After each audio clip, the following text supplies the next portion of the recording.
each. Then Sunshine Stars on 59 points. All of them trying to get into a Confederations Cup. That's 2 slots.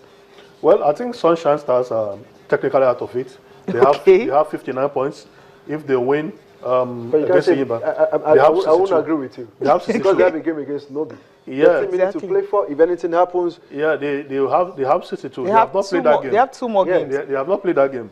The battle really for me will be in Lafia, when Nasarawa and Giwa, who are all continental hopefuls, will do battle in Lafia. Like Toby said, all these teams, Sunshine, Giwa, Nasarawa United, are fighting for Confederations Cup tickets. Yep. For Warri Wolves and Enyimba, I think they have picked the Champions League ticket. So Giwa, they don't have a chance at all. No, because they are going to if they win, if they beat Nasarawa in Lafia, which it's going to be hard again. So technically, Warri Wolves and Enyimba will represent us next season. I know it's possible. The same thing happened to Nasarawa last season. Do you remember? Their last game was against Warri Wolves, and 2 of them were battling for the Confederations Cup ticket. In the end, they put a draw. They needed to win. They put a draw and lost the ticket. So I think they won't want to lose the ticket again. Okay. Yeah, but for me, for really, I think Nasarawa need to be very careful, because a point for Giwa FC will put them on 64 points. That means they might be the favorite to pick the ticket. For Wolves, they are hosting Taraba. So, you have victory guarantee, and they might just finish second behind Enyimba. But for me, Nasarawa United need to be very careful. Yes, they have been compact this season. They've won a couple of games on the road, but sometimes they just slip off at home. They drop some important point at home. But I think it's a big game in Lafia, and then Giwa will come up strong. Okay, hopefully, Kadiri Kana is joining us again on the program. Okay, we're talking about the fact that the fans actually came to the stadium, watch you guys, and you needed a point, and it was done, and Enyimba are champions. How does it feel? Obviously, yes. There's no way we could have lost that much.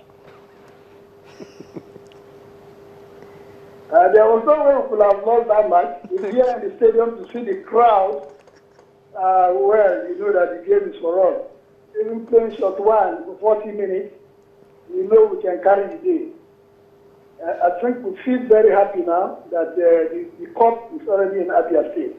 Okay, the fans came to the stadium. I mean, you guys were a man down. How did you manage the full 90 minutes having to play against 11 men?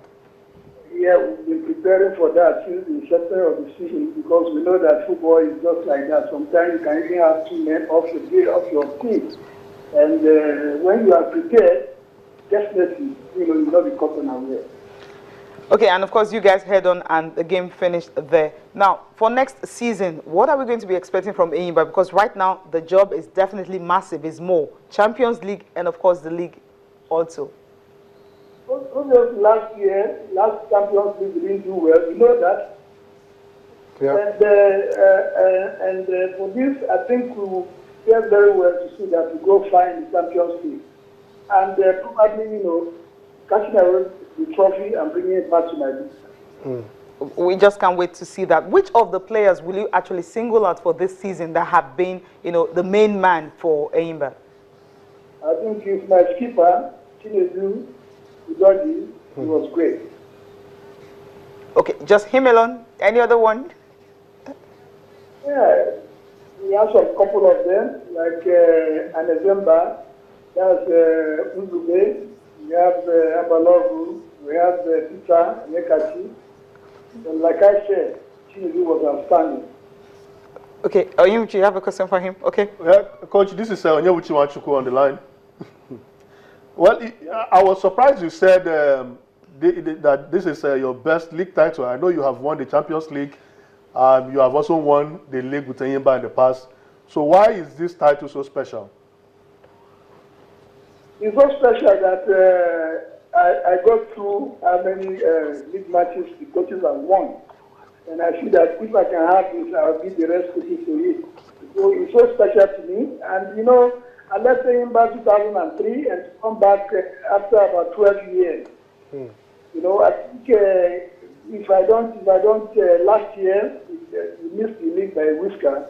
And this year, we didn't win the league, then which means I should quit the game.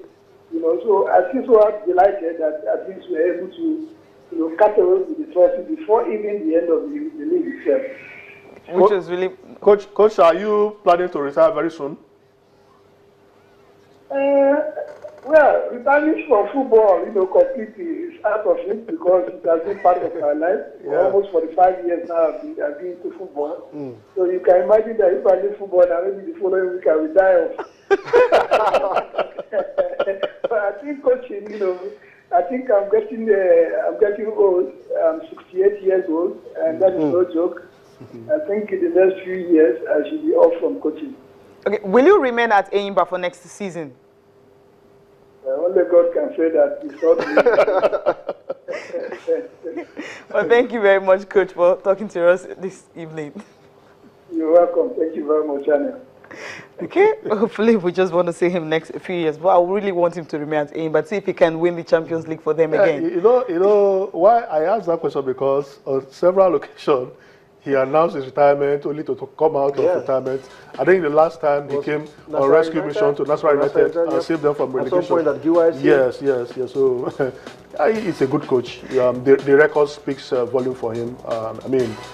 You can't talk of Nigerian League without mentioning Kadri Kana. So yes, we just wish him all the best. Yeah, I'm really surprised because I was happy you actually asked him that question. It says Enyimba is actually, this league is the best for him. It's the most special of all of them. Yeah. I was shocked because he's a man that has won the Champions League. Exactly. In 2003, won the league with Enyimba, won a couple of titles too. So, there must be something so special about this title. This particular one. Yeah. And the way it actually ended with the fact that being at home with all the fans, everyone coming in because they needed new atmosphere. It's something new, and it was they got this title in a difficult route. It was not easy for them, and then Wolves was fighting at some point. Sunshine were ahead of them, and for Kadri Kana would not have expected at this age he will still be emerging as champions in the NPFL. But Enyimba just need to push up, man. They need to push up well. Doji has talked about how they need to do well on the continent. Yes, they've been dominant on the Nigerian team and also to some extent on the African continent. Kadri Kana just told us how woeful their performance on the continent was the last time. They lost out to Samoa. I saw them play in Benin Republic. But this time around, they need to show class on the continent. They've got good quality. They just need to add 1 or 2, 3 players, and then they might just be ready to compete well on the African continent. Okay, we can wait for that because, Caterpillars, of course, twice they went there.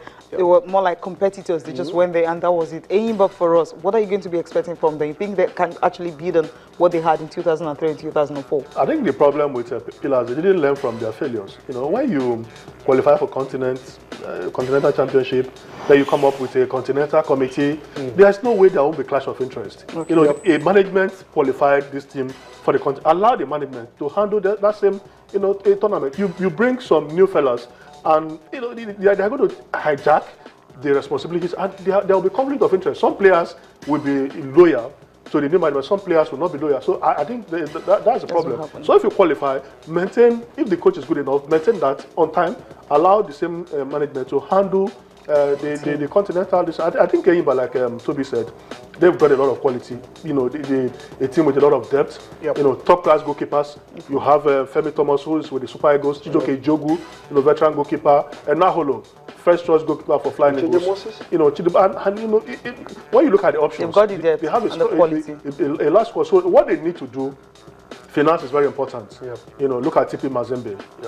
It's a massive club, well funded. I just read yesterday that they are earning totally about $15 million. So if you have access to such huge funds, then and you're ambitious, the sky is your limit. Definitely. Now there you have the results coming from the CAF Champions League. TP Mazembe, for the 5th time, they are champions. Remember the last time they won? It was like 2010 or thereabout, and right now they're back again. They were able to beat USM Alger by 2-0. The first leg actually ended 2-1, and they won 4-1 on aggregate. You actually expected them to win after the Algerians actually dominated that of last season, and you have North Africans have been dominating so far. But TP Mazembe, they're actually back on the continent. Yeah, Toby, go ahead. Toby. Really, I think they got the job easy for them. I've got 2-1 on the road against USM. Yeah, though USM was my favorite team, I want them to go one more. Got the title, appearing on the continent for the very first time. Getting to the final.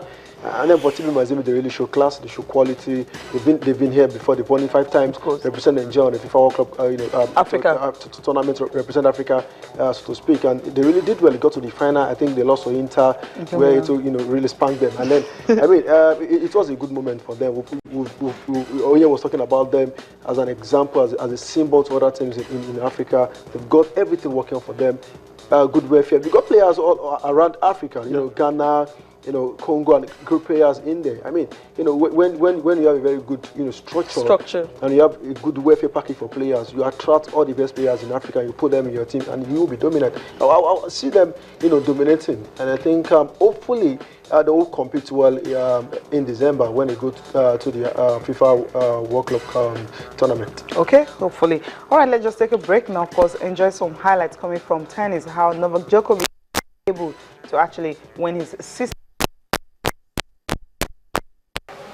Oh, good one there. Now, before we just go quickly talk about what is happening at WADA, because IWF president, talking about Sebastian Coe, says he's going to seek approval from his fellow IWF council member to know whether Russia should not participate in athletics in Rio Olympics. Now, a lot of issue actually coming out from there, because a World Anti-Doping Agency report has recommended that they've recommended the suspension of Russia from the Rio 2016 Olympics following allegations of systemic doping. And the report says the International Olympic Committee should not allow Russian athletes to actually compete in track and field events unless their federation takes a step to actually address the serious problems highlighted by WADA.